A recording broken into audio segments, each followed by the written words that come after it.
My name is Darshan Soske, and I have been working at the Vet Center for about 10 years.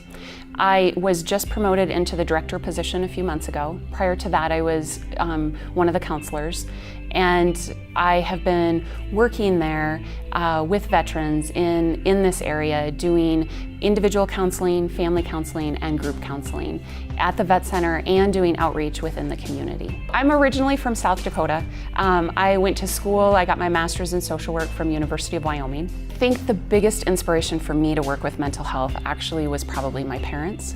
I grew up in a family where it was just normal, and it was nothing to be afraid of, to talk about your feelings and to learn about and understand the mental health world. And as I got older, I realized that not everybody had that comfort, and that it wasn't there in everybody's life like it was in mine. And so I realized that that actually is a gift that I can give, that's a world that I feel comfortable in and doesn't bother me. And so that's what sort of took me down that path. We are located over in the old Westwood Mall area. It's 1800 Garrett Way, and if you Google it, it takes you to the old Westwood Mall. We are actually in a tan modular building across the parking lot from Tractor Supply Store, and we have a flagpole. And we're going to get new signs, but we haven't gotten them yet. So one of the unique things about the Vet Center is that we are able to see family members as well as veterans themselves. And with that, all of our services are free. There's no copay, there's nothing like that. It's a service that the VA actually provides to the veterans as just part of their service, and something that they've earned, that they've already served for that service. We do have some eligibility criteria, and what I recommend is that people just call, they contact us, let us know. You can reach us by email if that works easier. So we are here, and we're a place that you can come to if you need help. And the easiest way to know if somebody's eligible for our services is either to stop by or give us a call and just let us know some information about you. We'll ask you a couple of questions and we can let you know. And one of the things with the Vet Center is if we're not the right place for somebody, or if we feel like their needs can be met somewhere else, our job is to help with referrals. Our job is to help get people connected so that people don't slip through the cracks. And with that, it's also to help people figure out how to navigate through the VA sometimes, because that can be a big and cumbersome process, and sometimes we can help make that process a little bit easier. At the Vet Center, our primary mission is to help combat veterans, families, and the veterans themselves. With that, we also work with people who have experienced military sexual trauma, In the VA, the rules are always changing, and who we serve is always changing, and so they've modified that over the years. And so we also see people who have flown the unmanned aircrafts. So those individuals actually are eligible for the Vet Center services. In addition to people who worked with direct contact with those who were in combat or experienced combat. So people in the medical field, in the hospitals, the mortuary affairs, all of those people are eligible for the Vet Center services. I feel privileged that I work at the Vet Center, because at the Vet Center we have more flexibility and more luxury than some people do in other settings. Some people they're in a setting where things are very rigid and they don't have the ability to have flexibility. At the Vet Center, one of the things that we were started as and founded on was that we are a homey environment, that people should feel comfortable, that we don't force anybody to do anything. I don't force people to talk about things they don't want to talk about.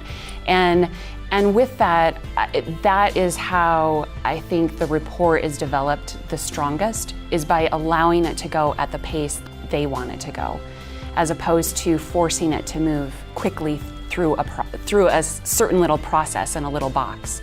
I think that the biggest need from my perspective is the understanding of mental health and the acceptance that it's okay to talk about it, and that everybody needs it at different points in their life, and that it's okay that we reach out and ask for help. I think there's so much stigma that goes with mental health that it makes it really difficult sometimes for people to feel comfortable to reach out And so from my perspective, I think that if there was a way to help break down those doors so that people felt more comfortable and were more relaxed, and it didn't feel like a foreign world and an uncomfortable world, I think that would be a huge benefit. This is the only vet center in Southeast Idaho, and we service all the way up to the Montana border and all the way down to the Utah border. And then there's a vet center over in Boise that covers that side of the state. Well, I think the most rewarding part for me is being able to make a difference in somebody's life. I'm in a position where people don't always acknowledge me outside in the community world, which I get and I completely understand. And occasionally I'll have somebody come up to me and say, you know, you really helped me, or you really helped my friend, or you did this or that. And it's always nice to hear those things, but for me, I just am grateful that I am in a position where I can help somebody feel better about their life, where they can feel comfortable in their skin being who they are, and find new goals in life and move forward and be happy. Well, I can give you an example. There was a gentleman that I was working with who was a medic, and he came in for a treatment called prolonged exposure, and I worked with him for several months. He had just gotten back from Iraq. He was really struggling. He was still working in the medical field once he returned, and he was starting to have problems in his work. And so we sat down and we went through the prolonged exposure process, which he hated the whole way through. Fought it, didn't want to do it, which is totally normal. But I continued to encourage him. He continued to work on it because he wanted to be better. He didn't want to live like this, and he knew something was wrong. And there were a few days he left that I was pretty nervous, wondering if he'd even make it back to my office the next day. And after a few months, he came in. He looked incredibly different. He looked way better. And he sat down one day, and the day I knew that this was the right thing was when he said, I wanted to say thank you because I realized I could deploy again if I needed to. And for him, that was the biggest battle that he wanted to get over, because when he came back, he was so devastated with what he experienced that he didn't want to return. But then he was struggling with that internal turmoil, because if he didn't go back, then he was leaving his brothers. He was leaving his family behind. And he felt so much guilt over not being able to return that he just couldn't move forward with his life. And honestly, that wasn't actually the outcome I even thought was going to be the ultimate outcome. And that reiterated to me that everybody's journey is different, and that the purpose for this is individual for each person. For him, he needed to be able to be in a position where he could make the decision, do I deploy again or not? Do I re-enlist or not? Because when he first came in, he didn't feel like it was even an option.